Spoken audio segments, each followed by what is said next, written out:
আমি দুনিয়ার কাছে হেরে গেছি এটাই।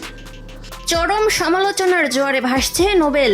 দর্শক, নোবেলের কুকীর্তিতে লাইভে এসে অঝরে কান্না করলেন আরশির স্বামী নাদিম, আর কাঁদতে কাঁদতে যেন অভিশাপ দিয়ে দিলেন মাইনুল হাসান নোবেল সাহেব।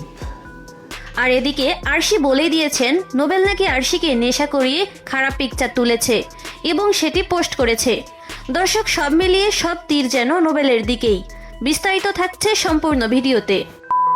দর্শক, চলতি বছরের এপ্রিল মাসে গানের মঞ্চে মাতলামি করে নেট দুনিয়ায় সমালোচনা সৃষ্টি করেছিলেন সঙ্গীত শিল্পী মাইনুল হাসান নোবেল। এবার ফারজান আরশি নামের এক তরুণীকে বিয়ের দাবি করেছেন তিনি, যিনি কিনা আগে থেকেই বিবাহিত। দর্শক, এই ঘটনায় লাইভে এসে কান্না করেছেন আরশির প্রাক্তন স্বামী নাদিম আহমেদ। নাদিমের ভাষ্যে তার স্ত্রী প্রচারণার শিকার হয়েছে এবং সবকিছুর জন্য দায়ী নোবেল। অনেক স্ট্রাগল করে আজকে এত দূর আসা। দর্শক, গত 19 নভেম্বর আরশির সঙ্গে ফেসবুকে কয়েকটি ছবি প্রকাশ করেছেন নোবেল এবং দাবি করেছেন তিনি আরশিকে বিয়ে করেছেন। আরশির প্রাক্তন স্বামী নাদিম অনেক চেষ্টা করেছে আরশিকে ফেরানোর জন্য। আমি কখনো কল্পনাও করতে পারিনি আমার ওয়াইফ এরকম কিছু করবে। দর্শক, এদিকে বিয়ে অস্বীকার করেছে আরশি।